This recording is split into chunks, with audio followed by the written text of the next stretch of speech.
Few franchises loom larger in the history of horror than Alien.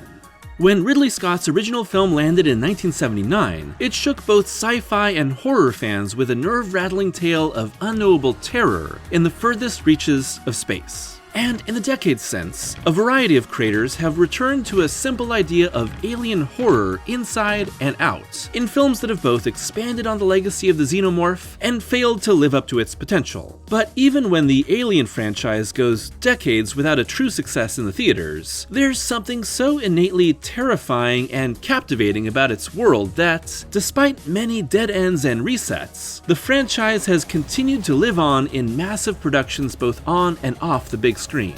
The Alien franchise has spanned from 1979 to today, and over the course of 45 years, has encompassed 9 movies and many comic books, novels, video games, and soon, a TV show.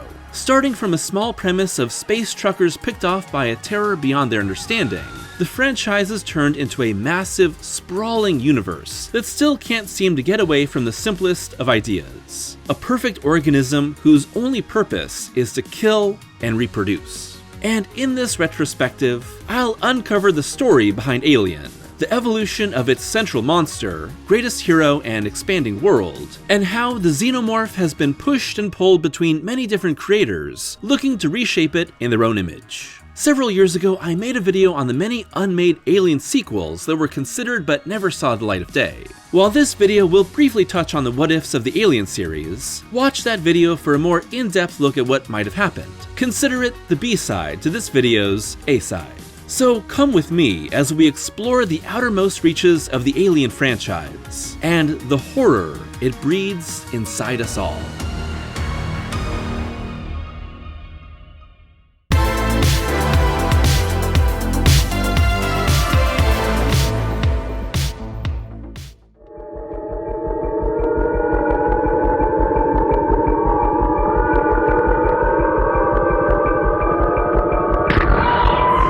Nearly a half-century of outer space horror all begins with a student film turned underperforming sci-fi picture, Dark Star, written by Dan O'Bannon with John Carpenter and directed by Carpenter. And while the film was finished in 1974, it began in 1970 as a student film at the University of Southern California. In the decades since, Dark Star has gone on to have a cult following, but most everyone involved was dissatisfied with it. Carpenter's film career would take him far away from O'Bannon and Alien, thanks to the massive success of Halloween in 1978. But O'Bannon wanted another crack at an outer space tale. This time, instead of a comedy, it would be horror. Over the next several years, O'Bannon would write the script for a film originally titled Star Beast with friend Ronald Shusett, and briefly work on Alejandro Jodorowsky's aborted adaptation of Dune, as well as some graphics work on Star Wars. But Star Beast was what O'Bannon and Shusett pinned their hopes on, shopping the script around for the chance to capitalize on the recent success of Jaws, and eventually selling it to Gordon Carroll, David Giler, and Walter Hill's studio Brandywine Productions, which soon came to a deal with 20th Century Fox. I think to fully understand the pop culture impact of Alien, it's important to understand where both sci-fi and horror were when it first hit theaters. O'Bannon and Shusett largely credit the success of the original Star Wars in 1977 with pushing Fox to greenlight the film,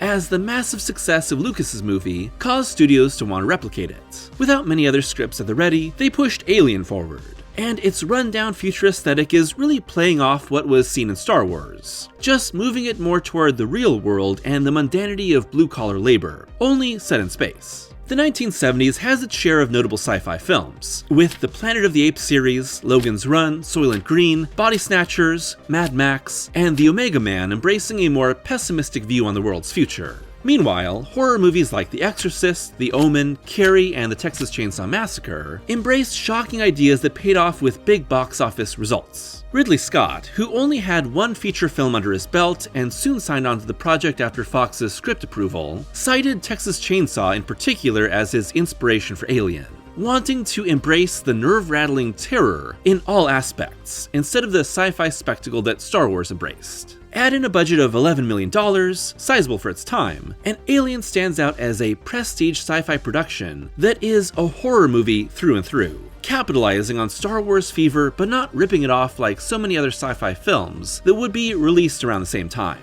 Alien is a very tightly focused story. A group of space truckers land on a strange planet to answer a distress call, only to find a derelict alien spaceship and be terrorized by the deadly xenomorph back on board their own ship. But it's in how Scott and crew execute this plot at the highest level possible that has made it stand the test of time, lacing terrifying, transgressive horrors throughout a story that could take place on Earth, but leverages outer space to make us feel vulnerable and isolated.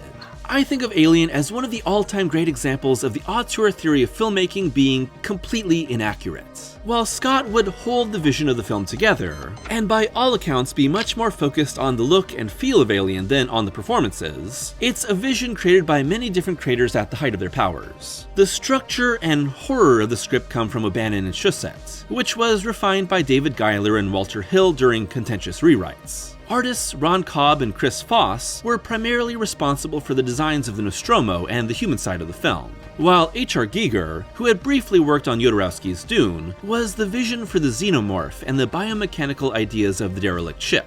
Composer Jerry Goldsmith created a beautiful and mysterious full orchestral score that often shifts between high tension and unfolding majesty, but had several of his tracks replaced by editor Terry Rawlings, including Howard Hanson's Symphony No. 2, Romantic, for the end credits. By all accounts, the production of Alien was difficult but not terrible, more the result of everyone pushing the limits of their work and having trouble reconciling their strong opinions. But the end result is magnificent. Alien also has an incredible cast. Tom Skerritt, John Hurt, Yaphet Kotto, Ian Holm, Veronica Cartwright, the GOAT, and assigned to the movie Honks, Harry Dean Stanton, and of course there's Sigourney Weaver, whose Ellen Ripley is still the beating heart of the franchise, and is essentially irreplaceable, no matter how hard producers try. Of course, we all know that Ripley is our star and survivor because of everything that came after, but Alien really hides her as the protagonist for the first half of the movie. It doesn't showcase her as the final girl, and as Alien was made right before the slasher boom, it doesn't adhere to those rules, despite the film essentially acting as a slasher in its body count structure. I love Sigourney here as a very capable crew member who's trying to keep her own terror at bay, as the situation grows worse and worse. Even still, her terror and vulnerability is obvious. Prior to casting, no character had a specified gender in the script, but casting Sigourney as her lead really plays off the sexual fears present in both the xenomorph and the eventual reveal of Ash as an android.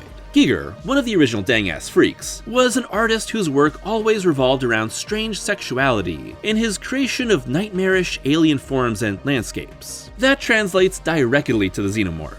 Inspired by Giger's Necronom 4, and its penetration, impregnation, and birth through a man creates this innate violation of human sexuality that will inform all the themes that play out in the rest of the franchise, sometimes subtly and sometimes very obviously. It's really that idea, which was first formed by Shusett and O'Bannon, that sets the xenomorph apart and adds a level of transgression to the film.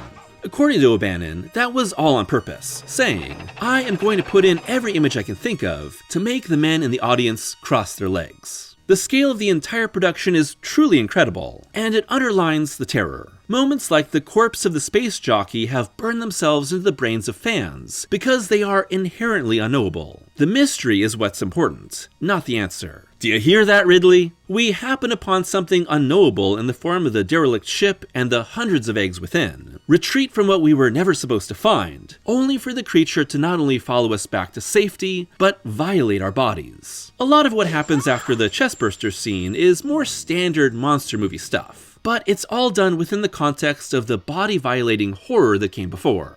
One of the most frightening elements of Alien is that the xenomorph is never truly explained. What is the story behind the derelict ship? Who is the gigantic space jockey? What is the nature and desire of the xenomorph? It's truly not understandable. And, in the end, while the xenomorph is defeated by Ripley in one of the all-time great cathartic endings in horror, it's not actually killed. It's simply blasted out into space, where it could possibly survive forever. We really don't know what can kill this thing.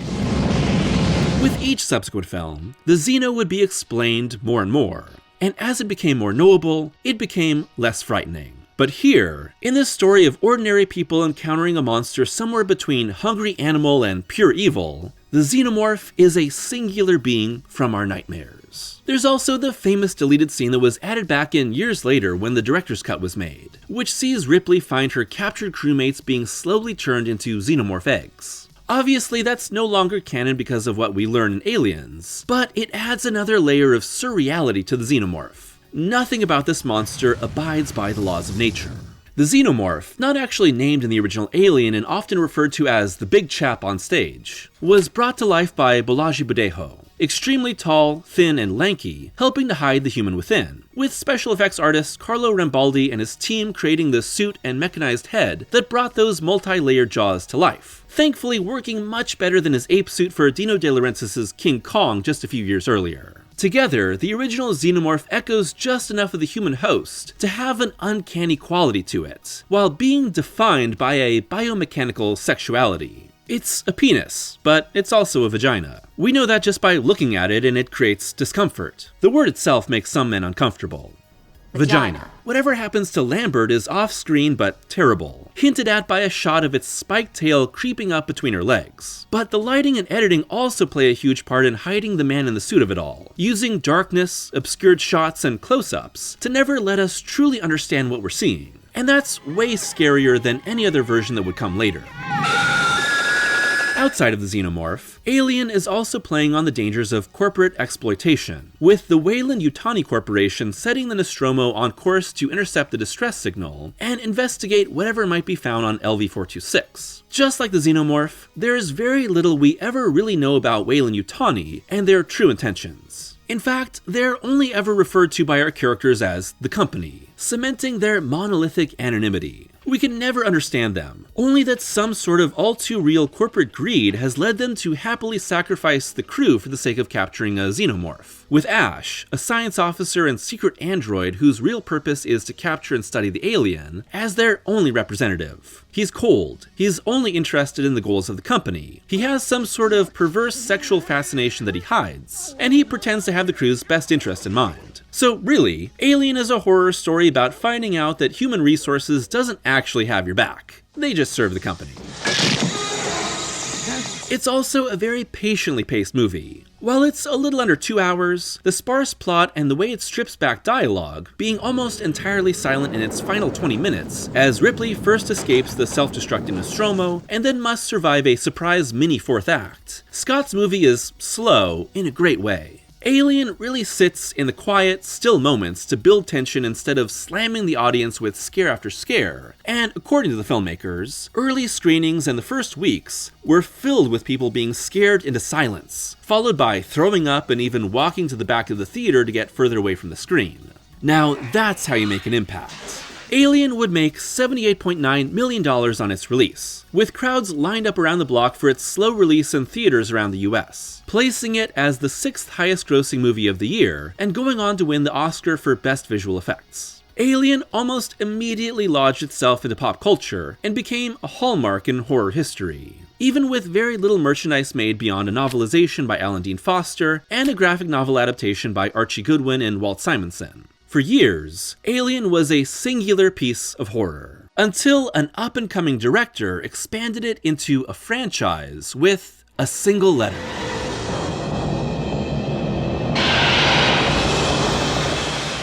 Aliens. This time, it's war. Despite Alien being a major hit for Fox, the studio didn't rush into making a sequel, with O'Bannon, Scott, and most of the crew involved in Alien moving on, and various lawsuits over revenue delaying more movies. But you know who did? The Italians, with writer and director Ciro Ippolito making Alien 2 on Earth, an unauthorized sequel that really doesn't even try to be part of the series, but could advertise itself as number 2 thanks to Italy's fast and loose copyright laws, which prevented Fox from suing the production. Really, Fox's interest in making a true sequel didn't begin until 1983, when James Cameron, then in pre-production on The Terminator, pitched Walter Hill and David Giler on a sequel. According to legend, Cameron sold Hill and Giler on his pitch by writing Alien, then adding an S, and then turning that S into a $sign. So yeah, Cameron's a genius, no denying it. And when The Terminator was a hit, Fox officially greenlit Aliens, with Cameron stating that his approach would be focused more on terror and less on horror.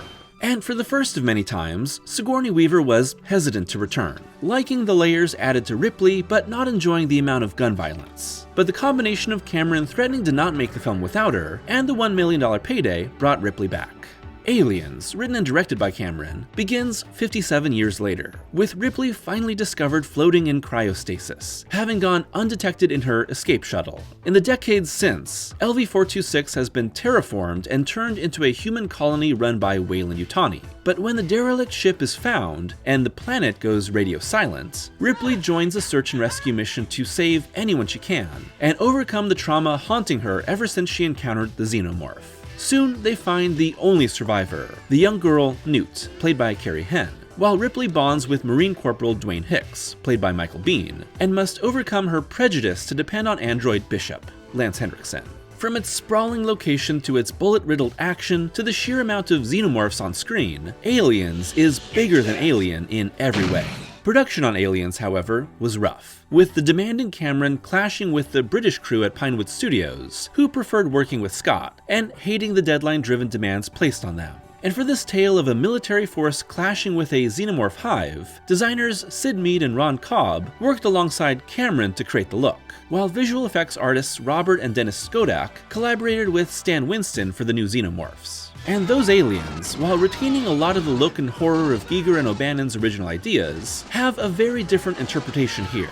In Aliens, the xenomorphs are much more bug-like in their methods and society. They have a hive. They swarm in coordinated attacks, they act much more like animals, and most important, they're given life by and serve a queen. When coupled with the Marines' ability to squash them with guns, bombs, and flamethrowers, the xenomorph of the sequel becomes much more knowable, and its terror comes from its numbers. In contrast, the Colonial Space Marines are heavily armed and tactical, thinking themselves superior and the embodiment of humanity's greatness. And of course, they're all quickly wiped out in one disastrous and perfectly chaotic raid gone wrong. Cameron specifically drew inspiration from the Vietnam War for his story, stating, "Their training and technology are inappropriate for the specifics, and that can be seen as analogous to the inability of superior American firepower to conquer the unseen enemy in Vietnam. A lot of firepower and very little wisdom, and it didn't work." Cameron later described his structure of Aliens as 40 miles of bad road, underlining its grueling long journey filled with brutal encounters that wear down its characters and also its audience, in a good way.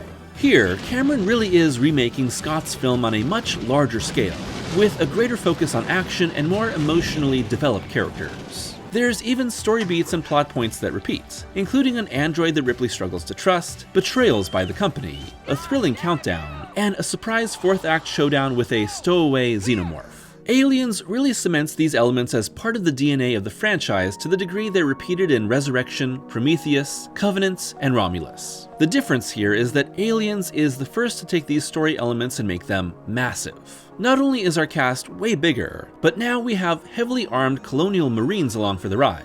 Our setting is a human colony filled with hundreds of xenomorphs, and Ripley transforms into an action hero, fighting through a legion of Xenos to save Newt. Like many of Cameron's films, Aliens is focused on a female lead whose issues and strengths pull from her being a mother. Not included in the theatrical version, but later shown in the director's cut, Aliens reveals that Ripley had a daughter, and, during her decades frozen and lost in space, she grew old and died.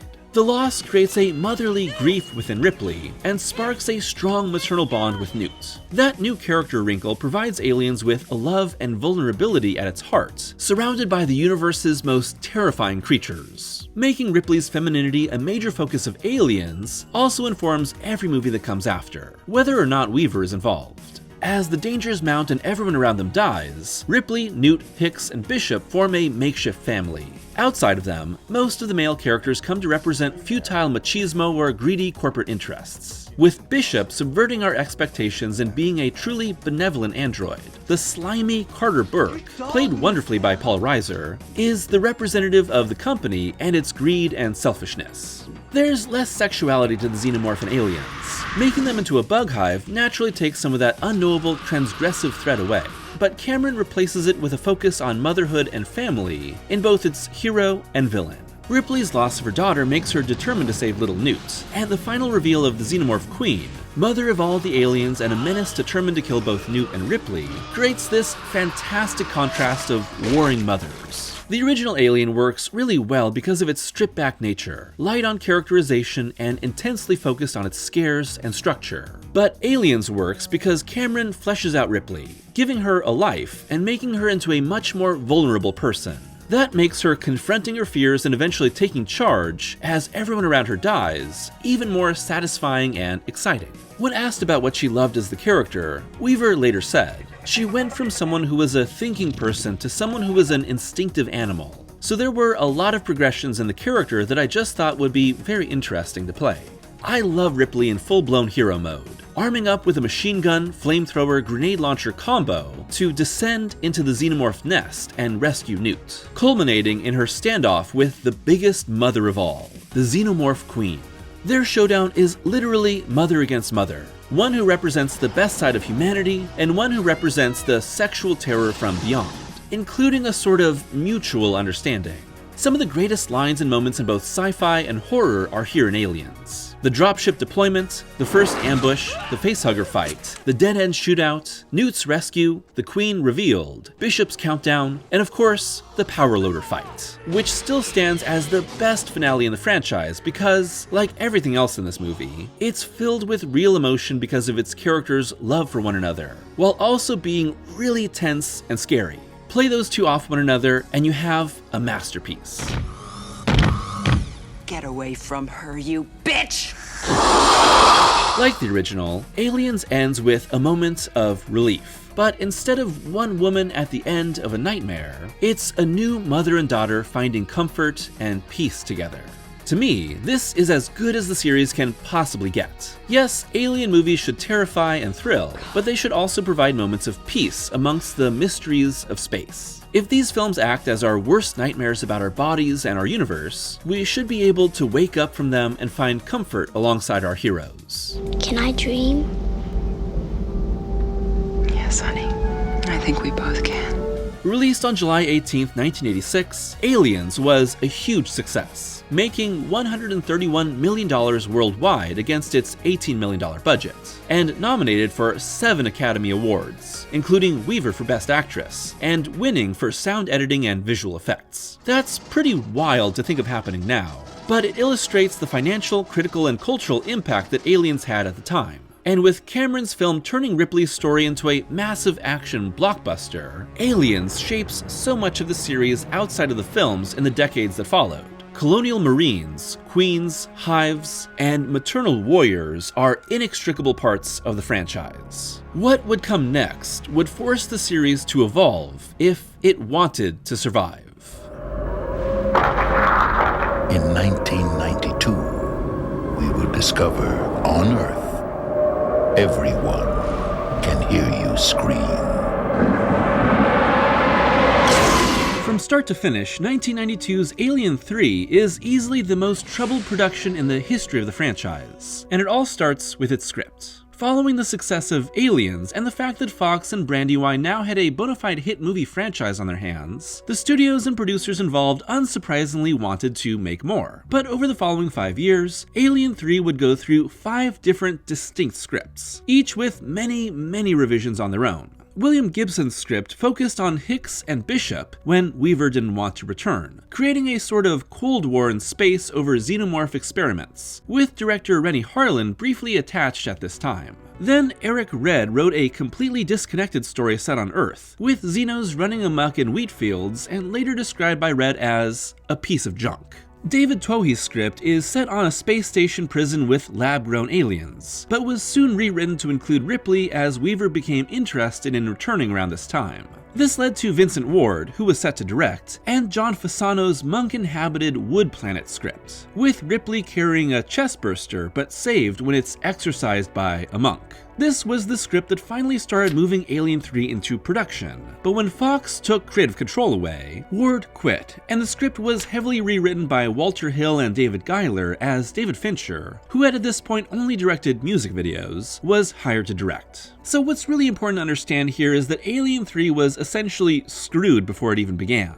The constant rewrites, changes in story, changes in director, and Weaver unsure of her involvement made even just deciding what Alien 3 would be about a total mess. But worst of all is that Fox announced the release date of May 22nd, 1992 before a script was even finalized, committing themselves and their financial well-being to its opening without work underway, leading to that cool but misleading trailer. So this whole sunk cost fallacy propelled them to move even faster, with some sets being built for Ward and Fasano's script, and $13 million alone spent solely on writing the film. With time running out, Fincher had to start shooting Alien 3 without a completed script, a terrible idea for any movie no matter the size, and the director and his entire crew under immense pressure from Fox to get the film done on time. As for the story itself, Alien 3 has Ripley land on Fiorina Fury 161, an industrial planet home to an all-male collection of former inmates who have built their own society. Soon, a xenomorph is born on the planet, either from a cow or a dog depending on the cut of the film, and Ripley discovers that a queen chestburster is inside her, counting down the days to her death, as she and the men try to stop a four-legged running xeno without any weapons, paranoia running rampant, and Weyland-Yutani on their way to collect their would-be weapon.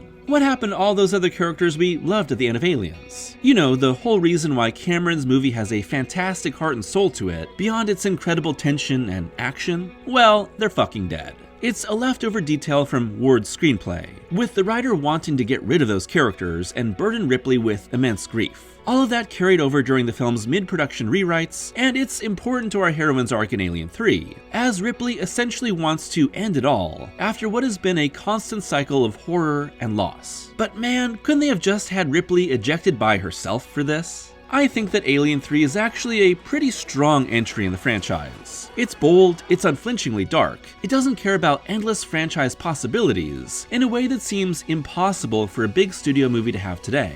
And I think that its depressing focus on the search for meaning and losing the will to live is really powerful within its grimy, dark execution. But it's also the most, pun not intended, alienating film in the series, making several choices that I would say almost all Alien fans hate. First, and most important, is the film's decision to kill off Newt, Hicks, and Bishop during its opening credits, as the emergency escape pod's crash landing crushes Hicks, drowns Newt in her pod, and damages Bishop beyond hope for a successful repair. And I hate that. The rest of the story makes us sit in Ripley's grief, surrounded by violent men who have little hope for life outside their small society. Even our brief glimmer of hope in Ripley's romantic relationship with inmate and Dr. Clemens, played by Charles Dance, is violently ripped away early in the film. And in the end, instead of letting Weyland-Yutani take her, Ripley sacrifices herself, ending her life alongside the Queen to hopefully stop the cycle of death once and for all. It's such an unpleasant, violent, miserable film, but that may be to your taste depending on your mood when watching. There's a lot of small details that, despite Fincher and crew hamstrung by the studio, work really well. The unsettling remix of the Fox fanfare is perfectly haunting. The production design is top-notch. It's shot super well by cinematographer Alex Thompson. The gore is incredibly grotesque. And the cast, while made kinda indecipherable by being mostly a bunch of bald British guys, is super strong, with Charles S. Dutton putting in one of my favorite performances in the entire series. Dutton's always awesome. As for the alien itself, the Bambi Burster is pretty underwhelming. It's tough enough that we're going back to one Xeno after Aliens, but its skinny, running design is a little weak.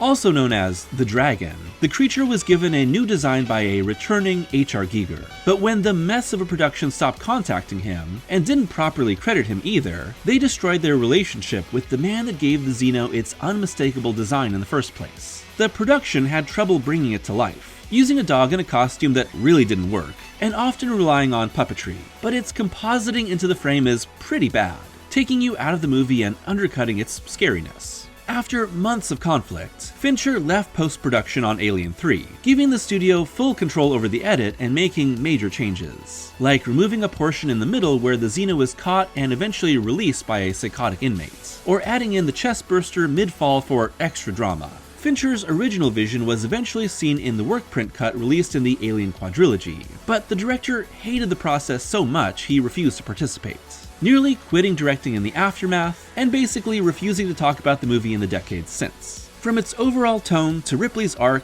to the sentiments of many of the people involved, Alien 3 is a movie desperately intent on ending itself. And after its release on May 22, 1992, with a $159 million box office, still a solid performance over its ballooned $50 million budget, it seemed like it finally had.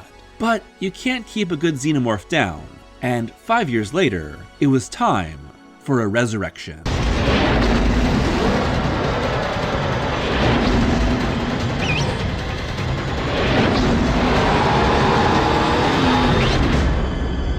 Ripley may have been dead, but the franchise wasn't for Fox, and they soon turned to Joss Whedon to write the next entry in the franchise. Still early in his career, Whedon had already worked as an uncredited script doctor on various films, and had his original Buffy the Vampire Slayer movie hit theaters. Initially, Fox thought it would be best to reveal that Alien 3 was just a bad dream, something David Fincher, and Neil Blomkamp have in common, but then decided to simply move forward, with Whedon's initial script for Alien 4 starring an adult clone of Newt. That was soon changed to Ripley, with Weaver lured back again to the franchise thanks to the new take on the character. Oh, and an $11 million paycheck. And with French director Jean-Pierre Jeunet, who had recently made Delicatessen and City of Lost Children, Alien Resurrection was underway. Set 200 years after Alien 3, Resurrection as Ripley, resurrected. Here as a clone, Ripley 8, brought back so our newest corporate overlords can get their hands on the xenomorph queen inside her. But Ripley 8 isn't fully human. She's got acid blood, goth girl fingernails, and a more animalistic side that connects her to the monsters she once fought. Soon, xenomorphs are being bred like crazy until it's all interrupted by the mercenary crew of the Betty, including Winona Ryder as the android Call. Of course, everything goes bad, and soon Ripley and the mercenaries must fight to not only escape the research ship, but stop it from landing on Earth and unleashing a xenomorph plague. So really, it's a pretty standard Alien movie, but Resurrection is a little wilder, not quite as dark as what came before, but a lot more grotesque in an ooey-gooey, splattery kind of way. Everyone here is a big caricature except for maybe Ryder as Call, and while we get Ripley again, this isn't really her. It's a clone that acts pretty different. With special effects by Pitoff and cinematography by Darius Khondji, Resurrection really looks like a Jeunet film, retaining that abstract, cockeyed visual style that he'd apply later to Amelie. Does that work for an Alien movie? I don't think it's entirely successful, but it does make the movie more entertaining alongside a lot of actors going really huge with their performances. Like Dan Hedaya acting like a cartoon, or Dominique Pinon reciting his lines phonetically because he didn't speak a lick of English. Who are you expecting, Santa Claus? But for all the big swings the movie takes, I think there's really only two aspects that stand out. The underwater sequence complete with swimming xenos in an egg trap, and the newborn, a partially human and live birth xeno created by Ripley's DNA mixing with the Queen. It's, to say the least, fucking wild and makes me want to throw up. And its design included both a penis and vagina. There's that word again. Vagina. Which Fox demanded be edited out of the movie because it was just a little too far of a dang-ass freak move in a franchise made by and for dang-ass freaks. And you know what?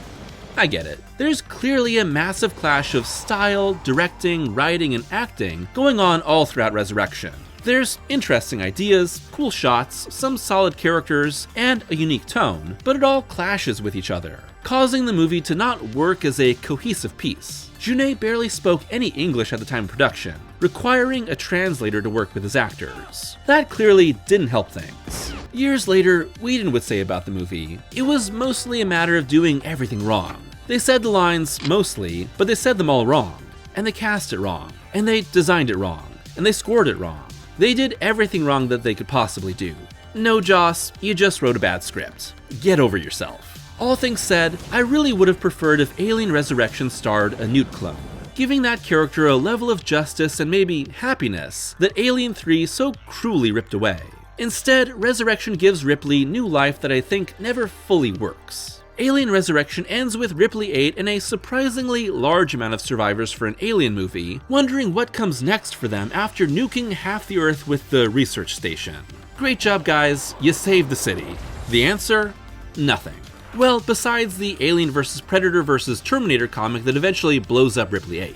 Resurrection made a total of $161 million worldwide on its $75 million budget, underperforming in the US but doing better than predecessors overseas. Still, what Fox had hoped was a way around the conclusion of Alien 3 didn't restore the franchise like they'd hoped. Alien didn't have a clear way forward, and once again, Weaver was truly, and I mean really, donezo with the franchise. In search of a fresh approach, Fox looked toward a crossover that had already proven itself with comics and video games. This whole thing was a trap. They're not hunting us. We're in the middle of a war.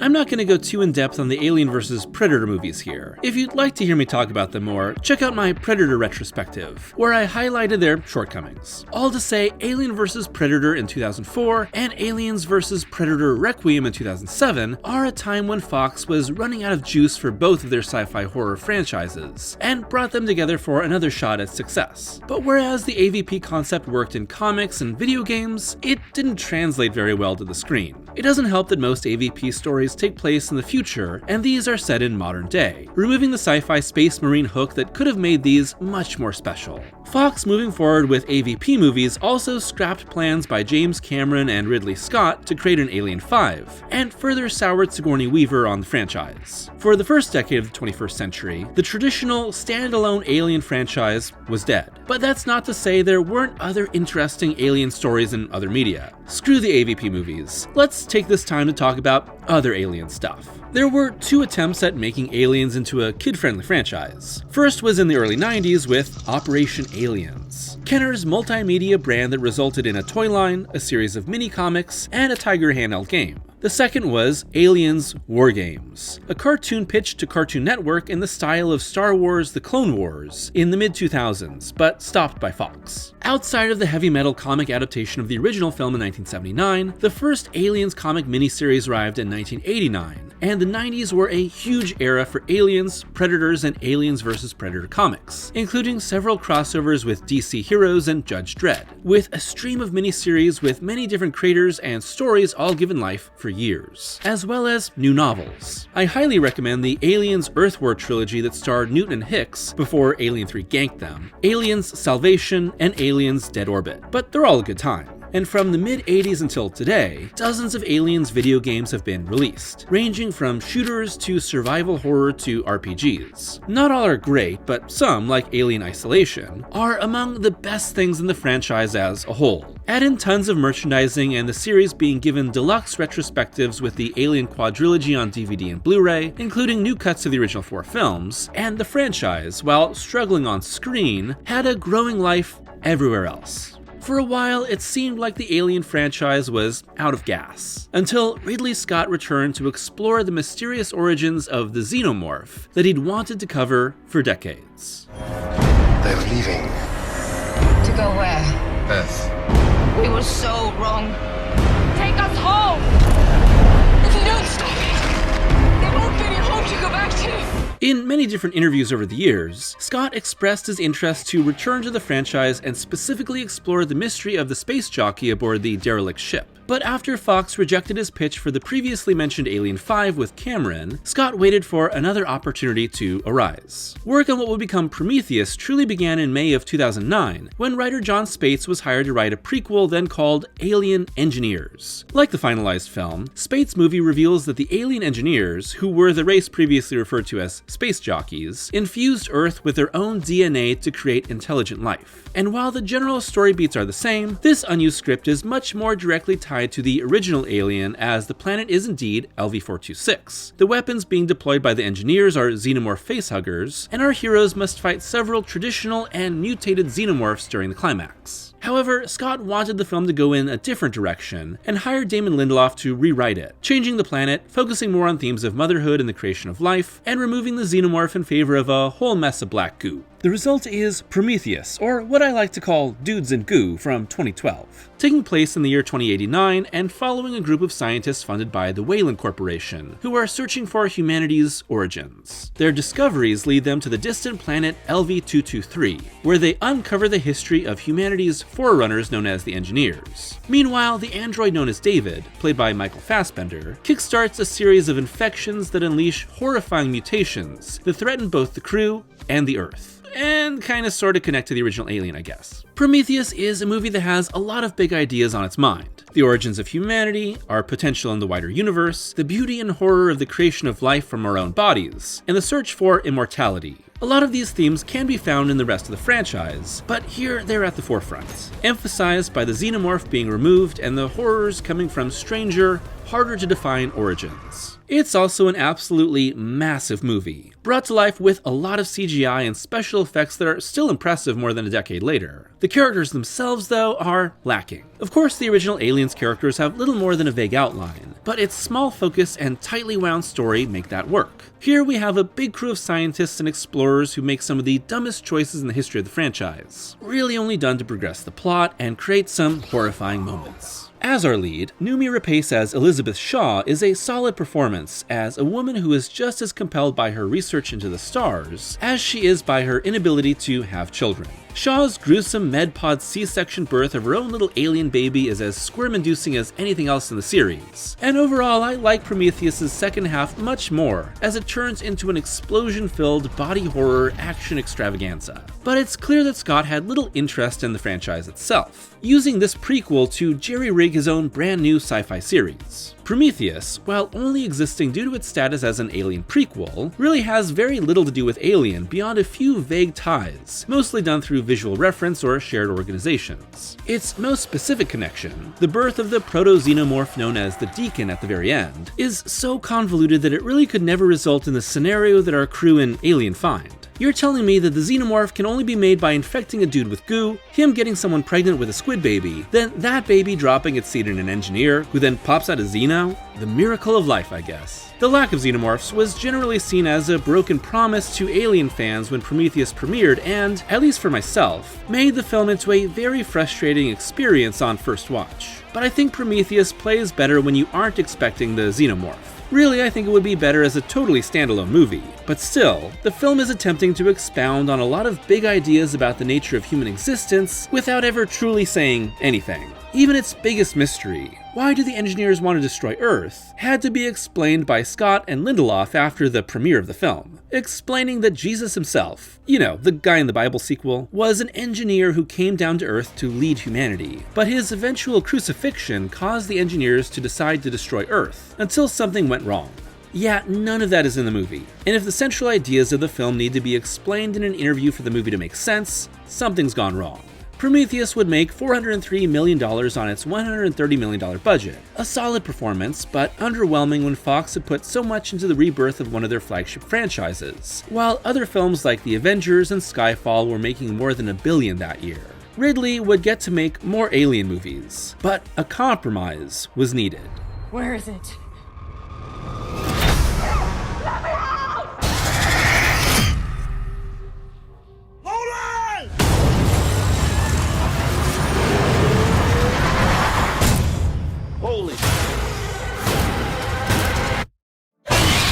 In maybe the biggest what-if in the franchise's history, it was announced in 2015 that Fox would be moving forward with a direct sequel to Aliens, created by Neil Blomkamp and starring Sigourney Weaver. Beyond some concept art, the plot details are vague, but it would have ignored Alien 3 and beyond, with Hicks and possibly Newt returning. Of course, Scott was still intent on making his Prometheus sequel, and when Fox decided to prioritize Prometheus 2, Blomkamp's film was put on hold, and then finally fully dead by 2017. Due to the combination of Scott being actively against the film, and then his own movie being a piece of doo-doo that nobody watched anyway. Speaking of, ideas for the Prometheus sequel would go through many different phases in the following 5 years. At first referred to as Paradise, then Alien Paradise Lost, and finally Alien Covenant. At first, Scott announced his intentions to explore the engineer's homeworld in depth, the so-called Paradise of the title, and feature absolutely no xenomorphs, stating, "The beast is done.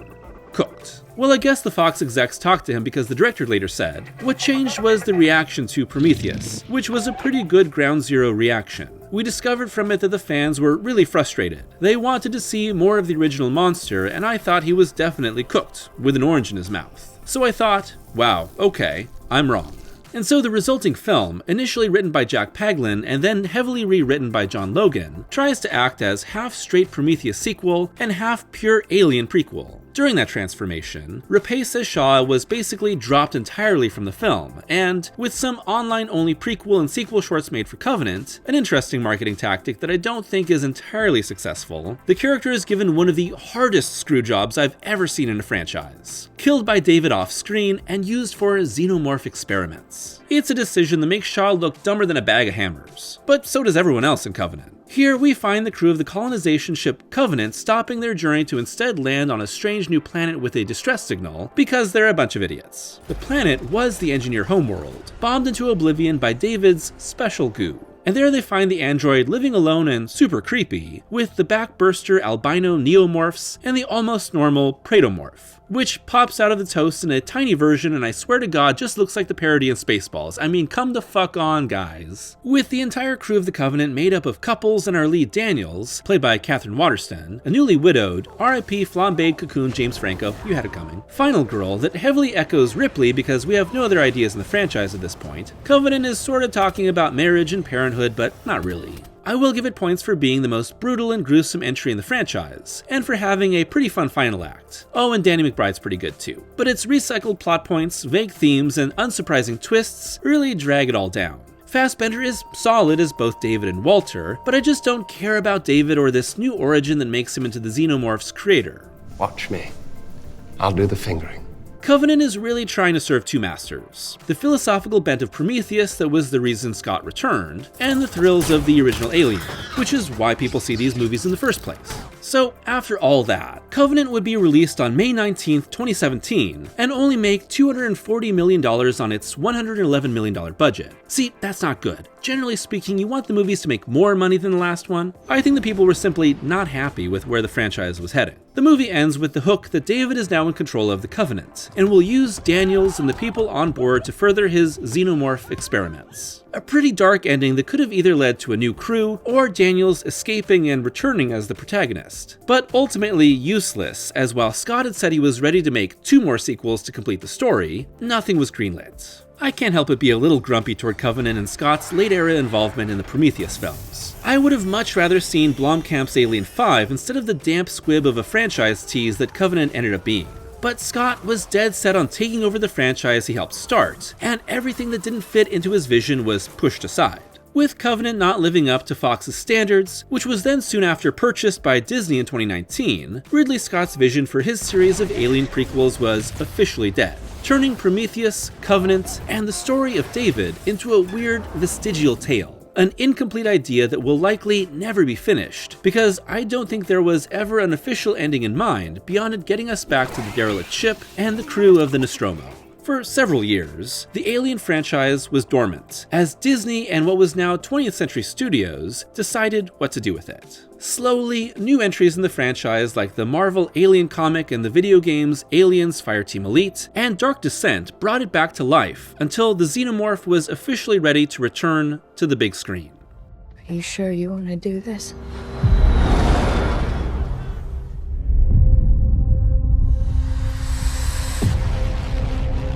There she is.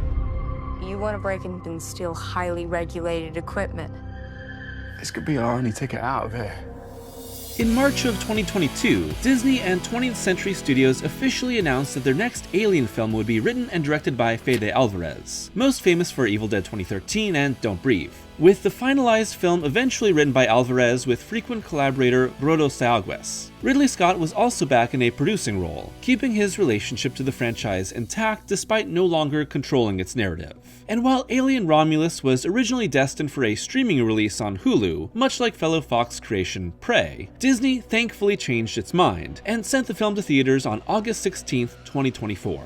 Romulus stars Kaylee Spaney as Rain, a young adult trying to get off a mining world exploitatively run by Weyland Yutani, alongside her brother, Andy, played by David Johnson. Together with a group of estranged friends, they sneak aboard an abandoned space station for the parts they need for a long galactic journey, and oops, it's filled with aliens. From there, it's a desperate fight to escape, as both a legion of xenomorphs and the corporation close in.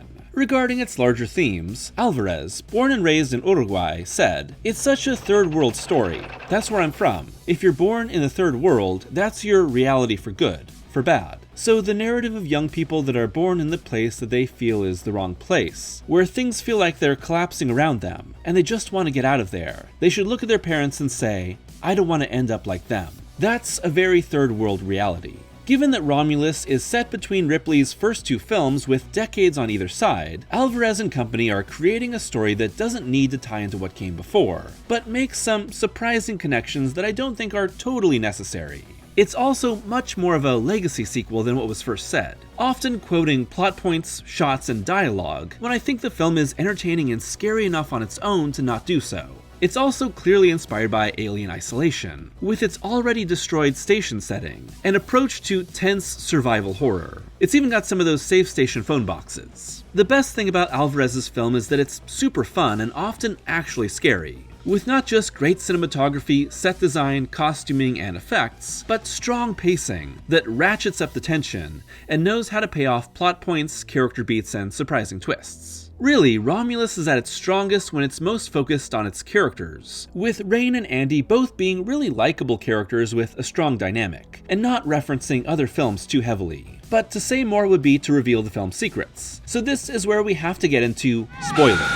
So jump to this timecode to avoid details on Romulus if you haven't seen it yet. Okay, Romulus's two biggest ties to the larger franchise come in the form of the original xenomorph from Alien being collected by Weyland-Yutani and responsible for the Romulus and Remus station outbreak, although I wish it wasn't already dead by the time our characters arrived. And its second connection totally caught me off guard: the return of dudes and goo, with the corporation reverse engineering the engineer bioweapon for their own purposes, becoming the MacGuffin of the plot. I really wasn't expecting any Prometheus references in a film being used as a fresh start, and the goo's final use turns this into a movie that's truly for the dang-ass freaks. I mean, a fast-growing engineer xenomorph hybrid baby that becomes our surprise fourth-act antagonist? I don't think anyone saw that coming. Oh, and he eats his mom too. That's messed up. You shouldn't do that to your mom. Speaking of the dead, they resurrected old Ian Holm as Ash, a move that will immediately be controversial, and that's not helped by his CGI face often being distracting. I get why they did it, it makes sense in the film's timeline and gives a recognizable face to Weyland-Yutani, but he's probably on screen a little too often.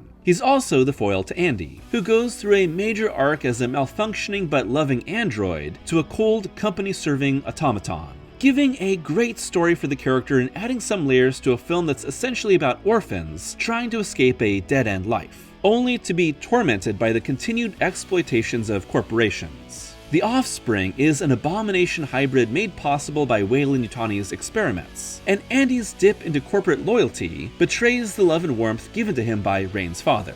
I don't think Alvarez is trying to say anything too deep with Romulus, and that's okay. He's much more interested in creating a tight, thrilling horror movie that helps to reset the franchise after many dead ends. What's next after Romulus? Obviously, it all depends on the box office, projected for a $100 million worldwide opening weekend against its $80 million budget. But the film ends with a clear sequel tease, as Rain promises to fix Andy, and their uncovering of Weyland-Yutani's secrets could make them targets no matter where they go.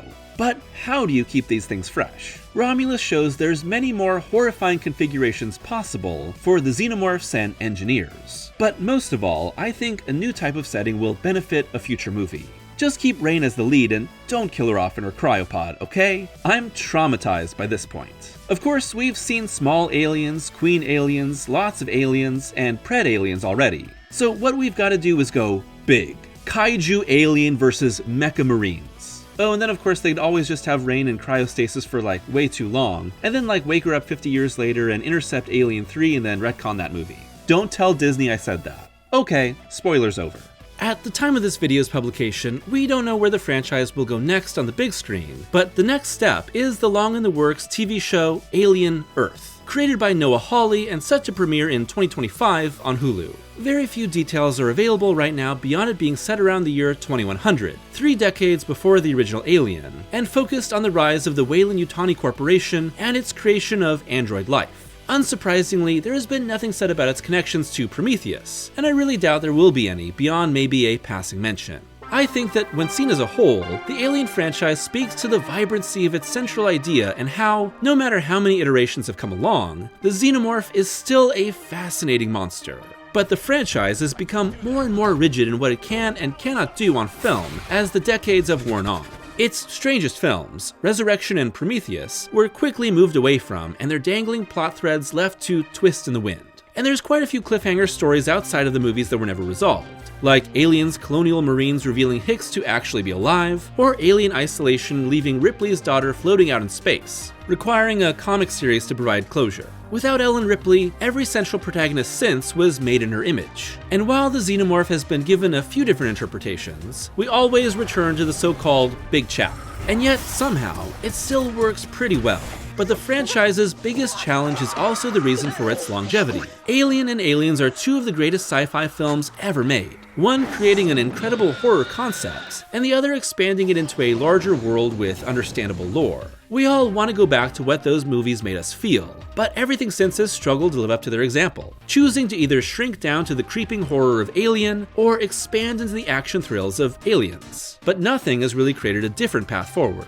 Reflecting on Alien, creator Dan O'Bannon said, "I figured out quite simply that, as an audience member, what you don't see scares you more than what you see. In horror films, the scares that really grab the audience and build the tension for them don't come from the monster jumping out of the shadows. The terror comes from the slow times in between those payoff scenes, in which the characters are talking and planning, waiting for something to jump out at them."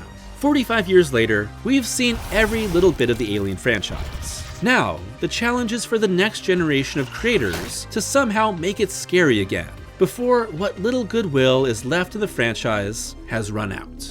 And as I do with every retrospective, here's my ranking of every Alien film, from worst to best. At 9, Aliens vs. Predator Requiem. One of the worst movies I've ever covered in all the retrospectives I've done. Like I discussed in my Predator retrospective, AVPR is the absolute dregs of both franchises involved. The filmmaking on display here is totally inept in everything from its color grading to its performances, and its central story of taking two beloved sci-fi franchises and dropping them into a CW show leaves fans of both sides completely unsatisfied. There are some elements here that are fun as a Predator fan thanks to its fights and alien tech, but there is nothing here that makes an Alien fan happy. We should count ourselves lucky that AVPR didn't kill these two franchises. At 8, Alien vs. Predator. Not a good movie by any stretch of the imagination, but still an entertaining one. AVP has a rewatchability factor that keeps it fun and light, even when its lack of gore and any real scares make it feel really misplaced within the Alien franchise. Thanks to its ancient alien temple location and desperate band of human survivors, AVP feels a lot more like the Dark Horse comics that inspired it. However, it doesn't really do anything better that other Alien or Predator movies have already done,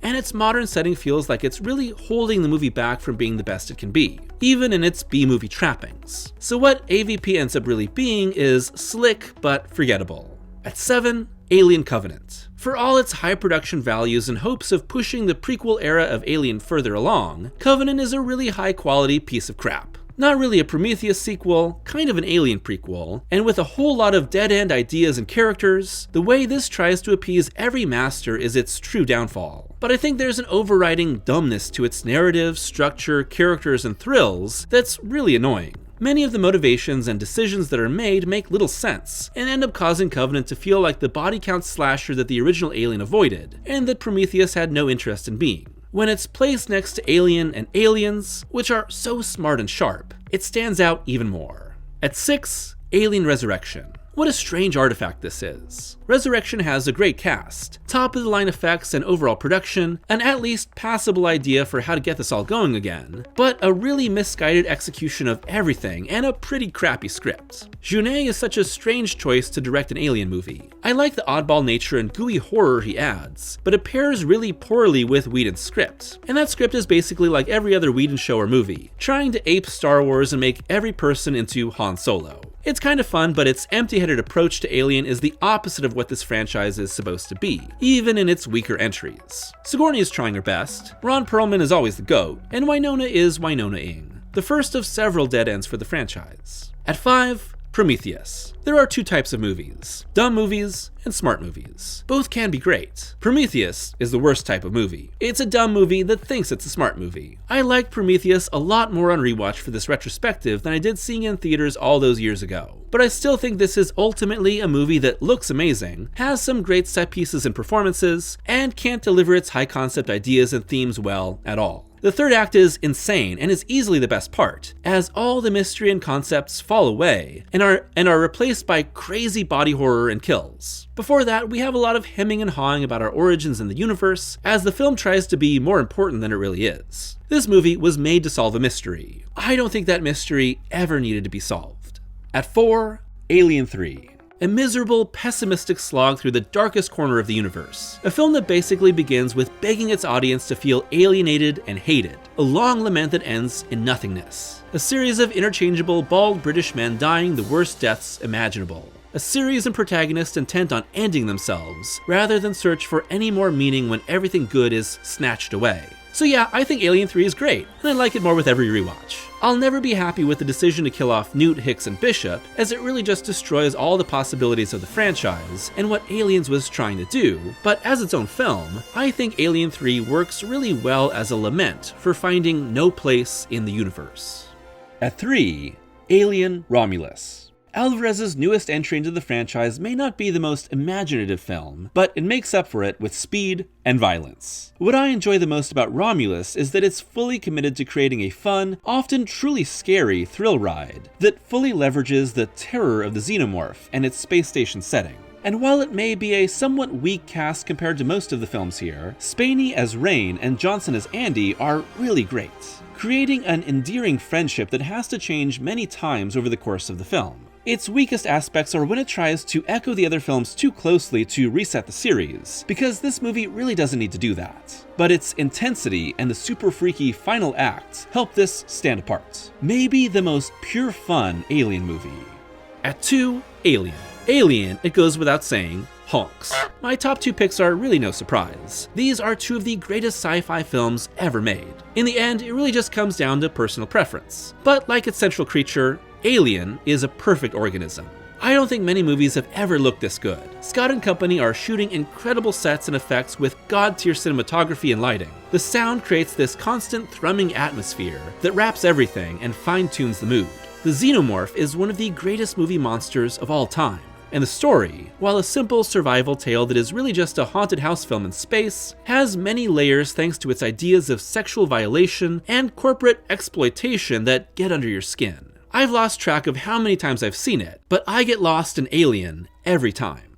And at number 1, Aliens. The ultimate pressure cooker sci-fi horror. Aliens is messier than Scott's original film, but has the intensity and heart to make up for it. It's an expertly crafted booby trap of a movie that suckers you in and starts closing the walls on you from every side, which makes Ripley's victory all the sweeter. Tons of amazing characters, countless classic lines, the perfect one-upsmanship of a monster, and an emotional little found family at the center made up of a healing mother, steadfast father, lost daughter, and their crazy robot uncle. Aliens made Alien into a franchise, not just by expanding its story, but by creating emotionally impactful characters for the audience to root for, and a wider world of heroes and villains placed against the most dangerous monster in the universe. Aliens is sad, hopeful, scary, and empowering. It's one of my favorite movies of all time, and is at the peak of sci-fi, horror, and action on film, with generations of movies trying to live up to it, and almost all failing to do so. Coming to the end of my retrospective, I find that Alien, despite its many ups and downs, will always be one of my favorite franchises, and a series that I'm constantly excited to revisit and watch expand. For all those stumbling blocks and dead ends it's hit over the years, there's a vibrant, terrifying core to the series that will never stop capturing my imagination. Anchored by 2 of the greatest films of all time, and many, many stories across film, comics, novels, and video games that prove its immortal appeal. Despite years and sometimes decades of dormancy between success, the terror of Alien will always be lurking within us, ready to burst out and restart the cycle of horror once again.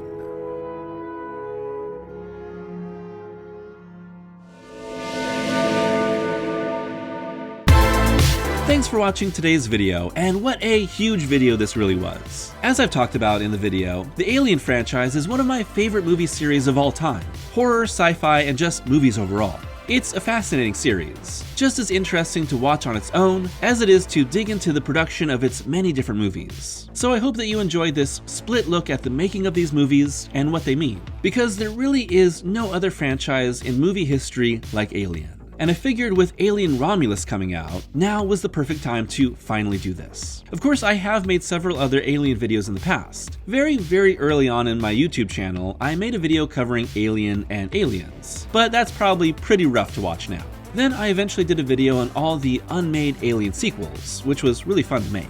And you should definitely watch that if you want even more in-depth history on the production behind these movies. But I've always wanted to do one of my franchise deep dive retrospectives. It was always just a little intimidating to do, because this is a massive franchise. And even though it's had so many ups and downs in terms of quality and the overall financial success of its films, I'm always excited for a new Alien movie. And of course I also love plenty of Alien comic books and video games. I just really can't get enough Alien. And so many of those games and comics have amazing stories on their own. This is probably not my final video about aliens overall. I'll definitely be talking more about aliens in my shorts, and maybe another full-length video in the future. And I'd love to hear what other pieces of the Alien franchise you'd like for me to talk about, because there is just an endless stream of aliens content. I'd also like to hear your thoughts on the new Alien Romulus, as well as your overall ranking of the Alien franchise, and where you'd like to see the series go next, at least on film. I'll be interested to see how that Noah Hawley Alien Earth TV series comes out. That could go in a lot of directions, both in its story and its quality. As always, a huge thank you to my patrons for their continued support. And if you'd like to be a patron, it's only $1 a month for early access to every video, and exclusive Patreon-only reviews. So as always, I hope that you're taking care of yourselves, and enjoying a great Alien movie.